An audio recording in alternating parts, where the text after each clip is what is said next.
Pronto. Agora está gravando. Bom, a gente está com mais um Hangout da série Amazônia em Quarentena. Dessa vez a gente está com um professor do Departamento de Administração, né? Emerson Pessoa. E, bom, fazer Hangout em casa tem essas coisas de cachorro, né? É um momento de isolamento social. Então, só um minuto. Deixa eu ver se consigo fechar aqui. E essa não estava no roteiro. E o Emerson, primeiro eu vou pedir para que você se apresente, apresente seu trabalho, né, a sua atuação na Uni. Então, meu nome é Emerson, eu fiz Ciências Sociais na Universidade Estadual de Maringá, também fiz o mestrado em Ciências Sociais na UEM. No ano de 2013, eu vim para Rondônia para trabalhar na iniciativa privada. No ano de 2014, comecei a trabalhar na Uni. E em 2015, no final de 2015, eu iniciei o doutorado na Universidade de Lisboa, no Instituto de Ciências Sociais, e acabo de defender o doutorado, que foi agora no final de janeiro, e voltei para Vilhena também no final de janeiro. Então, eu mal cheguei e já me deparei com a situação da pandemia. Eu tenho trabalhado basicamente com a questão da sociologia, da antropologia do corpo, dos estudos de gênero, de sexualidade, envolvendo principalmente biotecnologias e processos de subjetivação. Durante o doutorado, eu trabalhei com a mobilidade de travestis e transexuais brasileiras trabalhadoras do sexo para o mercado sexual europeu, e neste momento estou escrevendo artigos, preparando projetos de pesquisa, também estamos organizando um programa de mestrado, enfim, estou tentando manter uma rotina mínima de trabalho em casa, o que às vezes também é muito difícil, ainda mais. Eu acabei de voltar, minha casa não tem um escritório ainda, por isso que eu estou na sala. Eu não tenho uma cadeira neste momento que seja confortável para trabalhar, e tudo isso, pelo menos, eu prefiro sempre trabalhar na Unir. E sempre prefiro trabalhar fora de casa, porque minha casa é o lugar onde eu vou para descansar, é o lugar onde eu vou para relaxar, e então tudo isso também acabou alterando muito uma rotina que eu já não tinha. Eu tinha acabado de chegar, tinha voltado ao nosso grupo de pesquisa, que é o Hibiscus, aqui em Vilhena, junto com o professor Rodrigo, e, de repente, nós tivemos uma suspensão, que não é só aqui em Vilhena, não é só no Brasil, mas no mundo todo, né? E tentando acompanhar isso também, né? Acho que grande parte do trabalho do sociólogo e do antropólogo é tentar compreender o contexto histórico que a gente está vivendo e tentar dar conta de processar essa quantidade de informação que está sendo produzida diariamente, não só aqui no Brasil, mas com outras pessoas do mundo, colegas que não estão no Brasil, que estão na Europa, ou na América Latina, ou na Oceania. Eu tenho um amigo que está em Sydney e também está numa situação super complicada, enfim. Ótimo. Eu vou passar agora para a Kátia, né? E a Kátia também acabou que não se apresentou. Desculpa, Kátia, se você quiser também se apresentar. Mas... Oi, Emerson, tudo bem? Tudo bem. Eu sou, então, a professora Kátia, né? Estou aqui no campus de educação de Ariquemes, e estou aí com a Daniela, né? Com a professora Daniela, então, fazendo esses vídeos, né? Sobre a pandemia. E gostaria, então, assim, você disse que acabou de chegar, né? Como que você vem percebendo, assim, no cotidiano mesmo da cidade, de Vilhena, como as pessoas têm encarado esse processo de isolamento, né? As regras de isolamento. Se já percebeu se há, por exemplo, alguma resistência, né, quanto a essas regras, seja por parte da população como um todo, ou até mesmo do empresariado da cidade? Queria que você comentasse um pouquinho. Então, eu saí de casa 3 vezes nas últimas 5 semanas. E as 3 vezes foi para ir ao mercado para comprar comida. Mas, assim, Vilhena estava em situação... O nosso calendário acadêmico da Unir foi suspenso no dia 20 de março, né? Logo em seguida, Vilhena também entrou em quarentena, a prefeitura acabou por fazer um decreto. Estava toda a cidade parada, que eu não sei o que está acontecendo no centro. Eu moro perto da Unir, que é num bairro que fica um pouco afastado do centro. Até o momento, Vilhena só tem um caso confirmado e essa pessoa já se recuperou. Então, a gente não tem nenhum caso ativo neste momento dentro do município.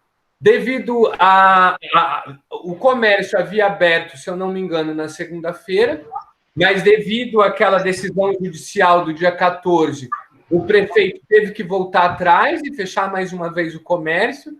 E a última informação que eu tive era que o prefeito estava escrevendo um novo decreto, organizando um outro decreto, para regularizar a situação do comércio na cidade. A Unir continua em trabalho remoto. No meu caso, eu tenho basicamente tentado trabalhar com artigos, com algumas conferências também que tenho feito escrevendo coisas para o meu instituto lá. Eu fiz o doutorado em Lisboa, que também me pediu algumas coisas. Enfim, tentando organizar a vida, porque eu acredito que nós vamos ficar nessa situação ainda um bom tempo. Porque, no caso de Vilhena, não podemos dizer que a pandemia chegou aqui ainda, mas ela está em volta da cidade, no próprio estado, com a situação de São Paulo, ou até mesmo na capital Porto Velho, ou em Cuiabá, e liberar a quarentena, ou flexibilizar a quarentena, criar uma situação caótica aqui também, sendo que a gente já tem todas as regiões do Brasil enfrentando a pandemia, né? Emerson, eu queria te fazer uma pergunta. Nós três aqui somos da Unir, né? De lugares diferentes, departamentos diferentes. Então, por exemplo, vou te contar o que aconteceu aqui em Porto Velho. Na verdade, a gente parou antes da determinação do reitor. Foi uma decisão do departamento a gente parou, porque a primeira determinação dele era que suspendessem as aulas, foi para que suspendessem as aulas presenciais a partir do dia 23 de março. A gente suspendeu as aulas presenciais do departamento no dia 16 de março. E aí, logo em seguida, ele mudou, né, para dia 18, e aí no dia 20 teve lá a reunião do conselho e eles suspenderam. Aí aqui teve essa experiência de colocar uma pauta para além da determinação do reitor. Kátia também pode contar como foi aí. No caso dela, né, Kátia, os alunos, você pode contar? E ela vai te contar. Eu queria saber se houve algum movimento nesse sentido aí em Vilhena. No caso da Kátia, os alunos pediram para parar. Não foi isso, Kátia? Isso. No dia 16, nós tivemos o pronunciamento, uma nota, né, do reitor, de que as atividades só seriam suspensas a partir do dia 23, né? E aí os acadêmicos ficaram bastante preocupados, né, com essa medida, porque aqui em Ariquemes o Poder Municipal já havia suspendido as aulas, né, e várias atividades, as universidades particulares também. Então eles acharam por bem elaborar um abaixo-assinado, né, entregar no departamento, para que a quarentena já começasse, né, a suspensão das aulas já começassem a partir do dia 17, que seria o outro dia, né? E quando foi no dia 17, a reitoria emitiu uma outra nota, aí suspendendo as atividades a partir do dia 18, né? E depois, no dia 20, nós tivemos a suspensão do calendário. Mas tivemos aqui uma ação, né, no caso dos acadêmicos, por conta dessa situação. Aí a gente quer saber... Oi. No caso do meu departamento, no dia 16, nós chegamos a conversar, todos os professores, e havíamos retirado que cada professor teria autonomia para decidir se daria uma aula online ou passaria alguma atividade até a universidade tivesse um pronunciamento oficial sobre a questão da pandemia. E eu não dou aula fisicamente desde o dia 16. Na semana entre o dia 16 e o dia 20 eu passei a atividade para os meus alunos por meio da plataforma SEI, e entrei em contato com alguns pelo WhatsApp, eu dou aula de metodologia também, então os alunos estavam todos preocupados com a execução do pré-projeto de pesquisa. E depois, com a suspensão do calendário acadêmico, eu voltei a minhas energias, num primeiro momento, para tentar entender este caos todo, como eu disse. Acho que a quantidade de informação que está sendo produzida é uma coisa que pesa muito, inclusive mentalmente. Eu acho que nas 2 primeiras semanas eu passei um pouco da média, assim, e neste momento estou selecionando um pouco melhor as informações. Não pesquisar muita coisa no Google, quando consulto, normalmente em sites oficiais, ou da OMS, ou da Prefeitura do município, ou do Ministério da Saúde do Brasil, porque senão você tem assim, uma quantidade de fake news, de notícias que não batem, e, claro, também tentar fazer essa mediação com as pessoas que a gente tem relações, né? No meu caso, eu já estava muito acostumado a conversar com amigos por plataformas digitais, então minha vida não mudou muito. Eu continuo com os meus amigos na tela do computador sempre e tentar dar suporte para todo mundo que é próximo da gente neste momento tão delicado, acho que, do mundo. Eu acho que, para mim, o que mais me aflige neste momento, inclusive falando com uma amiga que é socióloga também, não é nem a questão do isolamento, vai ser as consequências da pandemia após o isolamento. Porque isso, neste momento, o maior problema não é agora, penso eu, a minha perspectiva é esta. O maior problema vai ser quando isso acabar, quais vão ser as consequências disso, já está tendo consequências para as populações mais vulneráveis. Eu trabalho com pessoas LGBTQ e trabalhadoras do sexo. Essas pessoas estão numa situação de vulnerabilidade e precariedade e que o Estado e que, enfim, não existe política pública neste momento sendo implementada. Eu tenho acompanhado de algum modo a situação em Portugal, onde eu fiz o meu trabalho de campo, tem algumas organizações entrando em contato com o Estado para pensar política pública específica para esta população. Eu não sei a que pé está isso, eu não tenho informações há alguns dias, mas no caso do Brasil, quais são os direitos das pessoas trabalhadoras do sexo neste momento? Ou das pessoas que estão numa situação de vulnerabilidade social mais agravada? Por exemplo, me incluíram algumas semanas atrás num grupo para se pagar boleto de mulheres, uma quantidade enorme de mulheres solteiras com filhos que estavam muito preocupadas como daria o sustento para suas famílias. Então, eu acho que o que mais me aflige neste momento é pensar qual vai ser as consequências disso e o impacto disso na vida vivida, né? Pensando um pouquinho, a Butler escreveu um texto muito interessante num compêndio de artigos que chama Sopa de Wuhan, e discutindo principalmente quem tem o direito de viver e quem tem o direito de morrer, né? Ela tem uma discussão muito qual vida que é passível de luto. E concordo com ela, né? Quais pessoas serão salvas da pandemia? Quem tem direito a isolamento social? Quem tem direito à política pública para fazer o isolamento social e para sobreviver durante o isolamento social, né?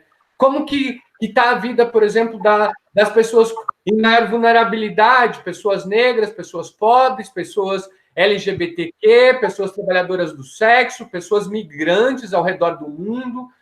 Por exemplo, com relação à Europa, a questão dos refugiados, eu estou em contato com amigos em França, a situação dos refugiados em Paris, ou na Europa, em toda a Europa, na Turquia, na Grécia, enfim, são todas questões que atravessam as minhas reflexões neste momento, e para mim isso é muito desesperador, porque eu acho que uma das grandes respostas... É muito difícil para mim ser otimista, isso é uma dificuldade que eu tenho, porque o capital ele vai continuar se reproduzindo, o capital vai continuar acumulando capital, E eu acho que ele vai fazer isso à custa de muitas vidas, né? E ele faz isso à custa de muitas vidas, e eu acho que neste momento isso vai se acirrar cada vez mais, né? Quem vai ter direito à mobilidade agora? Durante o doutorado eu pesquisei muito a ideia do capital da mobilidade como um recurso, como um capital. Quem tem direito à mobilidade, né? A pessoa que executa a mobilidade, que efetiva a mobilidade, necessariamente ela tem que ter outros recursos, recursos econômicos, culturais, sociais, inclusive de rede de pessoas. E eu acho que isso tudo vai entrar em xeque, né? Porque eu acho que isso tende a alimentar a xenofobia, alimentar o racismo, alimentar a precariedade da vida de muitas pessoas trabalhadoras. Enfim, são todas questões que eu me coloco neste momento e que é muito difícil de ter uma resposta. E eu acho que a sociologia, a geografia, a história, enfim, todas as ciências sociais e humanas vai ter muito trabalho para pensar essa reconfiguração do mundo depois dessa situação de pandemia, que é uma coisa que a gente nunca viveu depois do processo de consolidação da globalização, né? Dessa circulação permanente de corpos pelo globo terrestre, porque o capital circula. Mas quem são essas pessoas que circulam, né? Como no caso do vírus, quem foi que trouxe o vírus para regiões mais pobres do mundo? Eram pessoas que tinham capital de mobilidade, né? E eu acho que isso tende a ficar um pouco mais complicado após a situação de pandemia. Não, eu concordo plenamente com você, que a gente vive, assim, até a nossa motivação, né, para fazer esses hangouts e para registrar, né, como que as pessoas estão vivendo esse isolamento social e como que elas estão pensando todas essas questões que, na verdade, a gente não tem resposta, né? São questões que estão surgindo constantemente, mas a gente, né, todos aqui no campo das ciências humanas, né, não precisamos assistir isso de forma pacífica, que eu digo, como espectadores, para que depois seja refletido, né, algo sobre. Não, a gente está vendo e a gente está produzindo conhecimento sobre, apesar de todas as nossas limitações, por nunca ter vivido isso antes, né, mas e se posicionando no tempo presente também, né, no sentido da reflexão em conjunto, eu penso.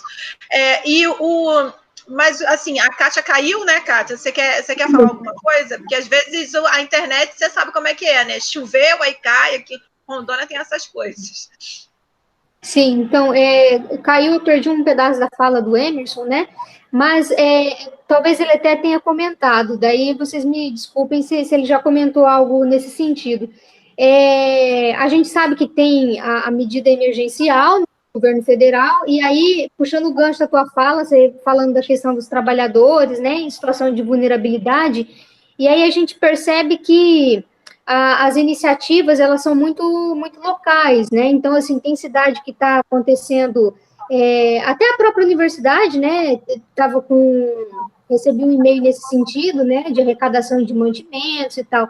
E aí, Vilhena, como tá? Tem alguma medida por parte do poder municipal, de alguma talvez ONG, uma iniciativa popular, ou que você tenha conhecido? Eu recebi algumas mensagens, inclusive, de uma aluna do meu grupo de pesquisa, que estava organizando uma arrecadação de alimentos para mulheres que estão em situação de cárcere. Mas eu acabei de chegar, a minha rede de pessoas, neste momento, dentro da cidade, também é muito limitada.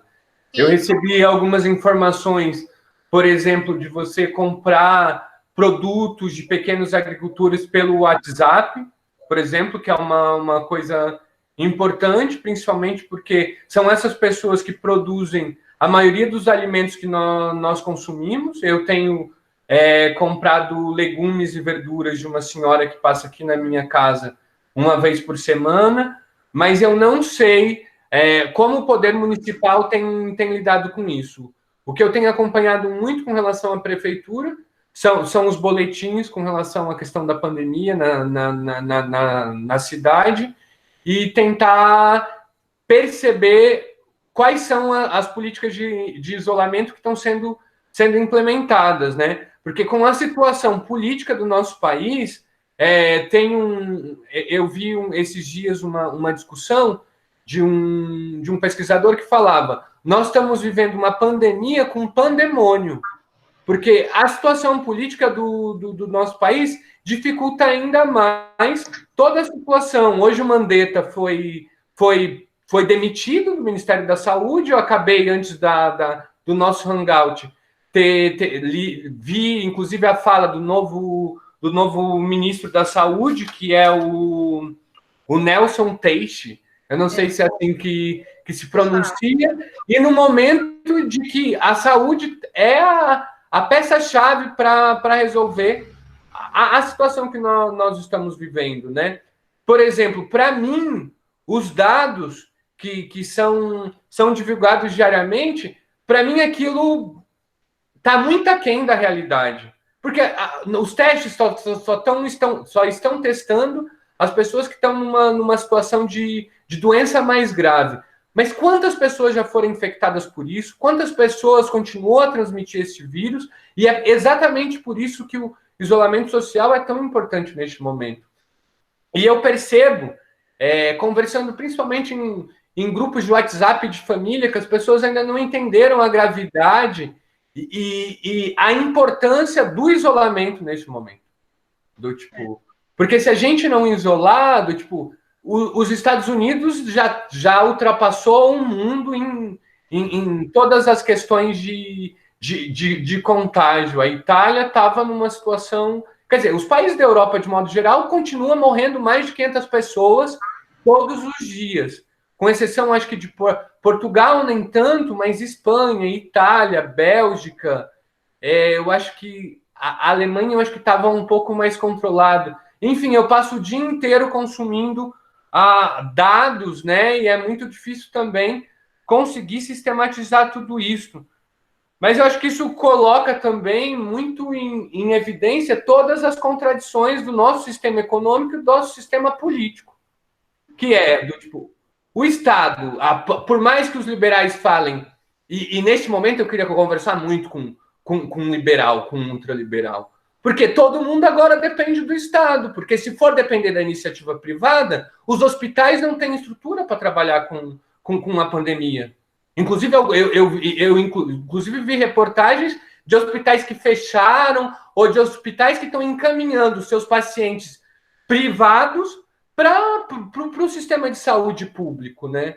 Eu acho que este momento também coloca em evidência todas as contradições deste modo de produção, dessa organização da nossa sociedade, e para mim é muito difícil não pensar qual vai ser a resposta a tudo isso depois. Vão continuar com o mesmo discurso de que o Estado não é importante, de que a gente tem que diminuir o Estado, que a gente tem que diminuir a educação ou a saúde, que foi, por exemplo, com relação à Itália. A Itália era um dos países na União Europeia que havia diminuído mais os investimentos em saúde nos últimos anos. E está enfrentando a situação que está enfrentando, tendo que guardar corpos em pistas de patinação, porque não existe a possibilidade de enterrar os corpos de todas as pessoas que morrem durante um dia. Então, enfim, acho que são questões que atravessam não só... A gente precisa de uma resposta global para uma pergunta que é global. E eu acho que, neste momento, eu acho que nós tendemos, ao contrário, exacerbar o nacionalismo, exacerbar a xenofobia, exacerbar o racismo, exacerbar a violência a grupos que estão em situação de vulnerabilidade e precariedade. Essa semana eu vi também a quantidade, o quantitativo de mulheres que passaram a ser violentadas aumentou devido à questão do isolamento social também. Na China, a quantidade do número de divórcios também. Enfim, tudo isso coloca em tensão as nossas relações, né? E demonstra também a contradição dessas relações, muitas vezes baseada no capital, na reprodução do capital, e em coisas que nesse momento não tem muito valor, né? As pessoas vão ter que aprender a consumir de outro modo. E eu acho que todo mundo está tendo que aprender a consumir de outro modo, né? Não para obter prazer, mas sim para sobreviver. E eu acho que essas são questões que me atravessam a todo momento. Agora, sim. Emerson, eu te fazer uma pergunta bem direcionada, que você acabou de defender o doutorado, né? E eu estava vendo aqui que sua pesquisa seu trabalho foi falando sobre trabalhadoras do sexo trans e travestis brasileiras em Portugal, né? E eu queria que você falasse um pouco, eu acho que você tem refletido também sobre isso, né? Como a gente começou a falar antes de gravar, então eu queria que você pudesse retomar. Você tem acompanhado como que tem sido, não há política pública, né, mas a ministra Damares, né, chegou a dar um pronunciamento que falou que as profissionais do sexo tinham que trabalhar também agora online, alguma coisa nesse sentido, e lançaram uma cartilha, né, direcionada a essa população, a esse grupo, né, e que é um grupo que sempre, com pandemia ou sem pandemia, sempre está na situação de vulnerabilidade, né, então agora entra num quadro pior ainda. Então, eu queria que você comentasse sobre isso, que você tem visto. Existe muitas trabalhadoras do sexo que também trabalham, pessoas trabalhadoras do sexo, que trabalham remotamente, né, cam girl, cam boys, ou seja, pessoas que vendem performances sexuais por meio da internet. Isso também é um trabalho. Só que muitas das pessoas, por exemplo, que estão trabalhando com o sexo, muitas vezes elas não têm nem instrução para desempenhar esse tipo de trabalho específico, sabe? Porque você precisa de uma conexão de internet. Muitas vezes os tipos de performance que são requisitadas na internet são performances mais especializadas. Eu, por exemplo, na minha tese de doutorado, eu discuto muito a questão das estratégias de trabalho do sexo. Por exemplo, relacionada a BDSM, relacionada a massagens tântrica, massagens relaxantes. Ou seja, você tem um rol muito grande de trabalhos que envolvem o mercado do sexo. E, neste momento, uma pessoa trabalhadora do sexo depender só deste trabalho virtual é muito complicado, porque as pessoas se especializam em determinado tipo de venda de performances sexuais. E se especializar nessa específica é algo que também dá muito trabalho, né? E ainda mais agora, por exemplo, com os aplicativos de relacionamento também, né? O Tinder, o Badoo, enfim, existe uma panóptica de aplicativos de relacionamento que as pessoas utilizam e que muitas vezes o que seria o trabalho de uma trabalhadora do sexo que trabalha virtualmente acaba sendo feito por alguém que não está cobrando para isso, né? E isso também é uma questão que dificulta esse tipo específico de trabalho do sexo, né? Eu acho que o que a Damares...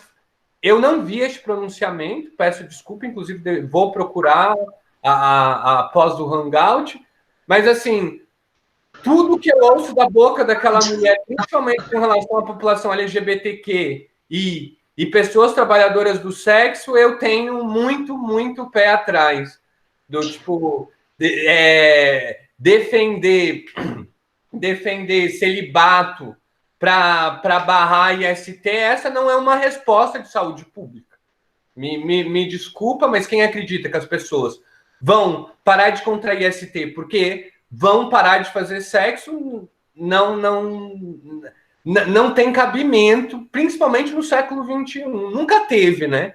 Principalmente nos dias de hoje, com a fomentação do sexo em todos os meios de comunicação. Eu trabalho muito com Paul Preciado, que é um teórico queer, e ele discute muito a questão da era farmacopornográfica, né? Que a reprodução dessa subjetividade de consumo, como o sexo e o desejo é utilizado na reprodução do capital, para a acumulação do capital, né?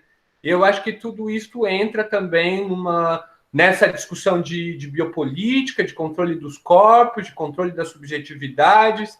Inclusive, o próprio Preciado tem um artigo lançou um artigo algumas semanas atrás que ele falava, né? A nossa casa virou o panóptico Foucaultiano neste momento.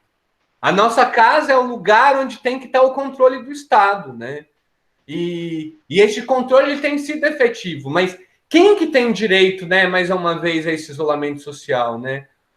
Os moradores, as pessoas que vivem em situação de rua, as pessoas trabalhadoras do sexo, as pessoas que estão em comunidades, por exemplo, no Rio de Janeiro, em São Paulo, no início da pandemia, eu tinha tido informação que havia uma comunidade no Rio que estava 15 dias sem água. Quem tem direito a lavar as mãos, quem tem direito a usar álcool em gel, quem tem direito a estar em casa e não se preocupar com o pagamento das contas por continuar recebendo o salário. Eu acho que isso são todas questões que são importantíssimos de pensar e que eu não vejo uma resposta efetiva do Estado.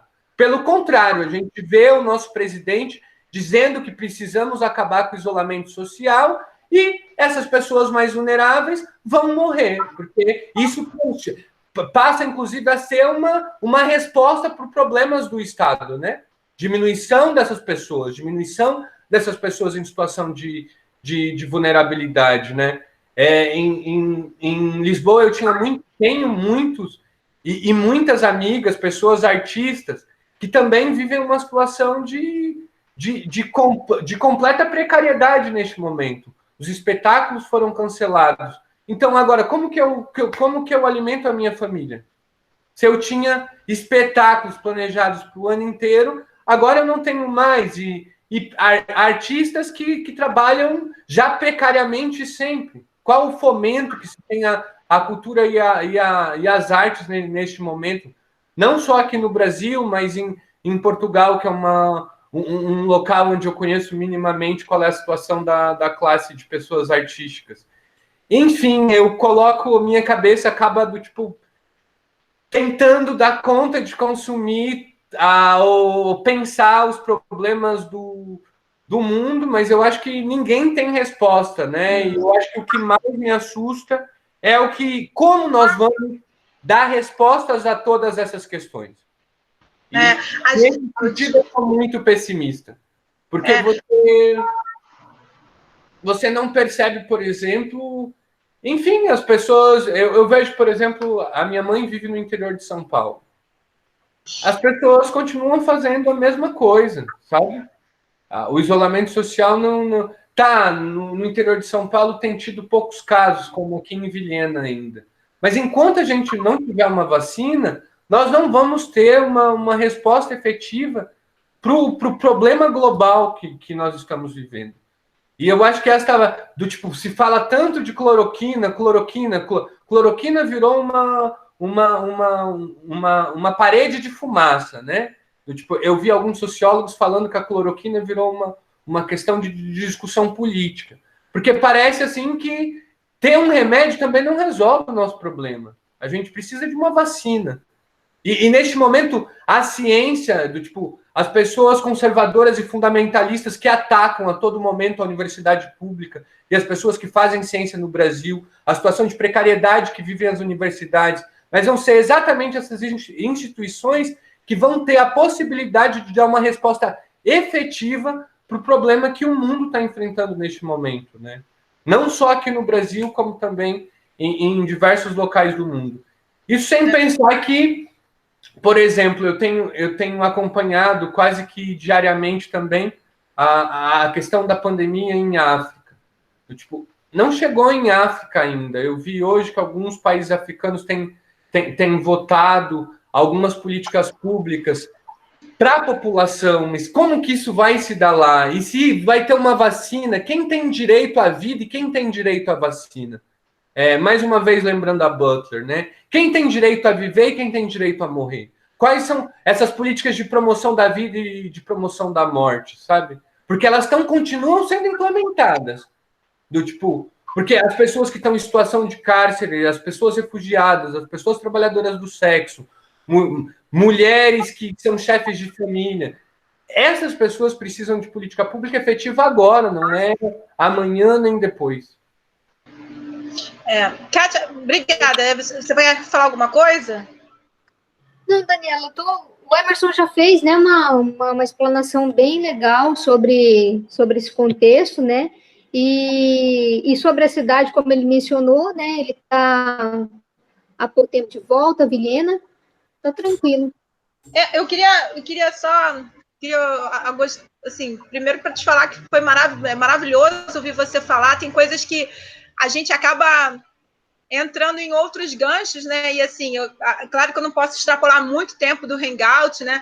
Mas a conversa sobre a pandemia, né? E a gente que tem feito esses Hangouts diários, elas levantam tantas questões novas, né? Que a gente podia continuar aqui conversando o tempo todo, né? Quando você fala eu vi essa fala da Damares quando ela lançou a cartilha, né, dizendo que teriam que passar a usar, né, fazer sexo virtual e, né, quando eu ouço você falar, eu vejo o tamanho do desconhecimento. Eu só coloquei mais como provocação mesmo, porque e para colocar que é uma ministra desse atual desgoverno, desse pandemônio, né? Então é essa realidade que de governo que a gente vive, até que ter que, né, estar sujeito a esse grupo, mas tentando sempre resistir, né?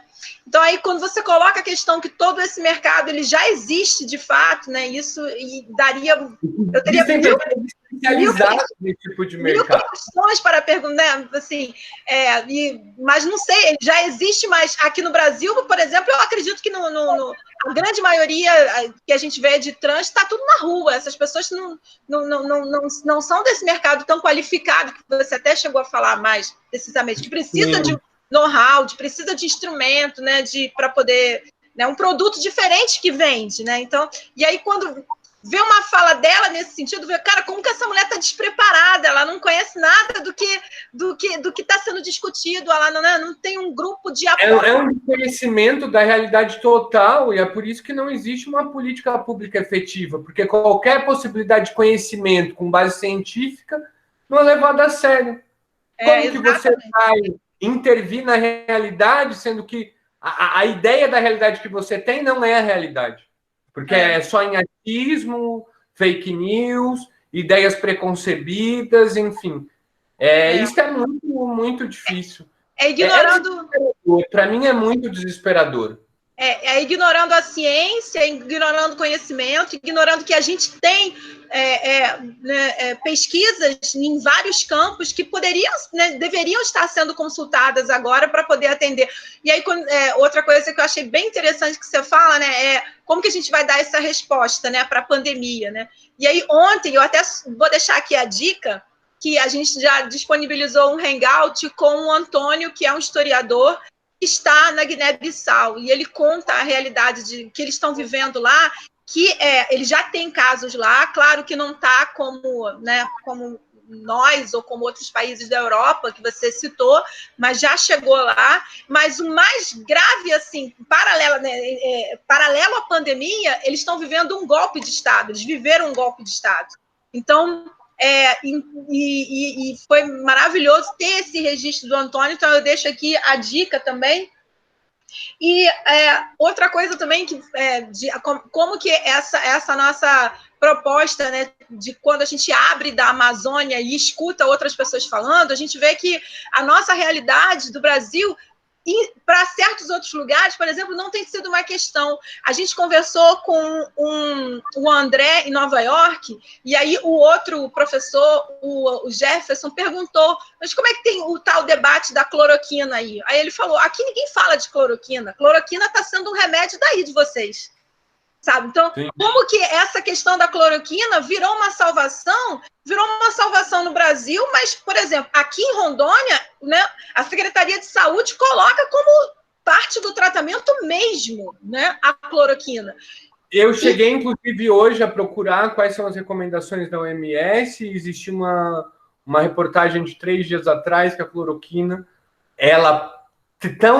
estão realizando testes com a medicação, mas a OMS fala da questão dos efeitos colaterais, que é altíssimo. Altíssimo. É altíssimo e principalmente com a população que é com um grupo de risco, que são os idosos. A maioria deles tem problemas cardíacos, né, problemas de hipertensão. Ela provoca taquicardia, né? Então, como que você vai tratar? Eu conversei também, não ainda por Hangouts, não desses que a gente grava, mas eu estou um pouco mais radical do que você. Eu já nem tenho mais grupo de família. Meus grupos de família eu não consigo mais. Eu já não estou conseguindo mais. Então, mas assim, eu converso, tenho amigos médicos e tal, e eles falam que a cloroquina ela pode ser parte de uma medicação, né? Mas não, talvez, mas precisa pensar muito. Mas o que eu achei legal no André é colocar como que isso é uma solução brasileira, né? Como que isso vem de um discurso e extremamente ligado ao Bolsonaro também. E como que o nosso Estado compra isso, né? De primeira. Rondônia compra isso de primeira. Sim. E outra coisa aqui, também fazendo essas conexões e deixando também as dicas aqui, né, para quem participou e também ouvir os outros que participaram, assim, o Antônio, ontem, que foi uma conversa bem marcante, ele falou, né, eu acho que a solução, né, para todo mundo agora é seguir o isolamento social, e aí volta no que você falou mais de uma vez, né, que é a fala da Butler, né, quem tem o direito de viver e de morrer. E hoje, num dia tão marcante para o Brasil, que a gente tinha o Mandetta, que já não era lá essas coisas, né? Mas agora, pelo menos, defendia o isolamento social, e agora vem um novo ministro, que você disse o nome aí, que eu nem sei dizer o nome também. Nelson Teixe, eu não sei se Nelson Teixe. Eu não sei se você já viu, enquanto também eu estava aqui arrumando as coisas para falar com você, já está rolando na internet vídeo dele, né, muito antes da pandemia, que ele é um cara da iniciativa privada também, né, não é um cara do SUS, né, que falando já da importância de ter que escolher quem vive e quem morre, por exemplo. Você viu? Então essa. Porque a pandemia deixa evidente todas as desigualdades, né? A supremacia branca, o racismo, a xenofobia, as violências de gênero, a precariedade dos trabalhadores, dos trabalhadores autônomos, a uberização da vida, né? Tem se falado muito nisso, que são essas pessoas que não têm um trabalho fixo, né? Tipo, qual as políticas públicas que estão sendo implementadas para esta população, né? Nesse grupo. E aí, para encerrar, assim, eu queria saber, assim, você não é de Rondônia também, né? Você está aqui, mas pelo que eu entendi, você falou que a tua família é de São Paulo, você também não é de daqui. Eu nasci no interior de São Paulo e estudei no Paraná. A Kátia é do Paraná. A Kátia também é mas não é você ficou em Maringá, né? Eu estudei em Maringá. Eu sou do Rio de Janeiro, né? Estou em Rondônia há 2 anos. Mas o que eu ia te perguntar, assim, para fechar, você se sente, assim, como que essa... Dentre a postura dos governadores, né, do Estado, resumindo, né, chegou a um ponto de eu lamentar não ter o Witzel, por exemplo, entendeu? Não ter um Dória, por exemplo, sabe? Diante de ter que eu não sei quem ele é, não sei se é coronel, é tanto coronel, major, capitão, que eu já nem sei mais o que é, entendeu? Então, e uma sensação de extrema insegurança, sabe? Insegurança da Unir voltar, sabe? Insegurança, assim... eu encerro deixando essa questão para você, assim, que você, porque eu acho que esses hangouts, eles acabam também tratando do meu psicológico, sabe? Vendo que eu não estou sozinha. Eu acho que isso é importante, eu acho que eu tenho conversado muito com amigos, porque eu acho que desabafar e todas essas questões que passa, por exemplo, eu vejo a questão, a gente está num estado que nós temos 2 governadores que apoiam a despolítica do Bolsonaro. E, infelizmente, nós somos sortudos em estarmos exatamente nesse estado, né? E Mas eu tenho acompanhado do tipo as coisas, principalmente de amigos que eu tenho em Porto Velho, assim, porque foi isso. Eu mal cheguei e de repente aconteceu tudo, assim. Eu me sinto ainda tateando como é voltar a viver. Eu chamo Vilhena de floresta. Inclusive eu tenho uma floresta na frente da minha casa, de aprender a se adaptar com o mofo, com a chuva, com os insetos, com todas as coisas que eu já havia me esquecido, que é um grande trabalho também de se acostumar com tudo isso, porque a vida ela se reproduz de outro modo, sabe? A vida que se vive é o calor, a chuva, do tipo, eu tô o tempo inteiro suado, assim. Isso porque Vilhena é considerado os Alpes de Rondônia, né? E eu imagino você aí em Porto Velho e tu em Ariquemes, sim. Aqui teve Corona Fest, Emerson, onde o pico de infectados aumentou totalmente, ninguém nem sabe mais quantos são, sabe? E o nome é Corona Fest, então isso é surreal para mim. Cássia, você quer falar mais alguma coisa? A gente acabou... Não, Daniela, só agradecer mesmo o Emerson, foi um prazer, né? Foi muito bom estar dividindo aí esse momento. Ele falou questões bastante importantes, né? E a cada diálogo que a gente está estabelecendo é único, é ímpar, né? Nesse momento. Para além das informações e estar situando aí esse momento, como a Daniela falou, né? É uma chance aí até da gente se conhecer, porque estamos trabalhando na mesma instituição e a gente não se conhece, né? E trocar ideias, né, nesse momento. Enfim, só agradecer mesmo, Emerson, pela tua disponibilidade, né? De estar conversando com a gente. Obrigado a vocês pelo convite. Aí eu deixo aqui, acho que a Kátia também, que eu adorei conversar com você, né?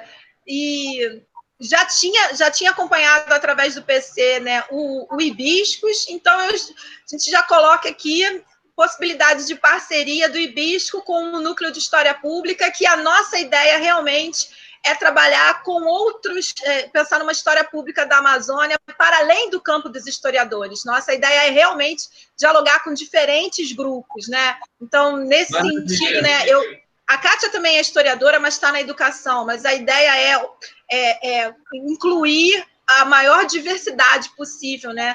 Sair um pouco dessa coisa né, encastelada de uma história da universidade e estabelecer contatos com diferentes grupos de outros, não só da universidade, como fora da universidade também. E, nesse sentido, vocês seriam...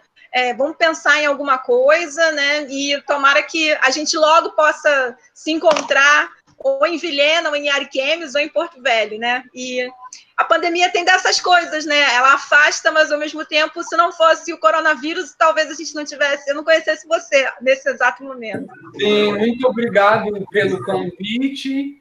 E estamos aqui, eu e o Rodrigo, com o Hibiscos, para pensar também pesquisa, extensão, ensino também, que é fundamental neste momento que o Brasil está vivendo e o que nós vamos viver também depois disso.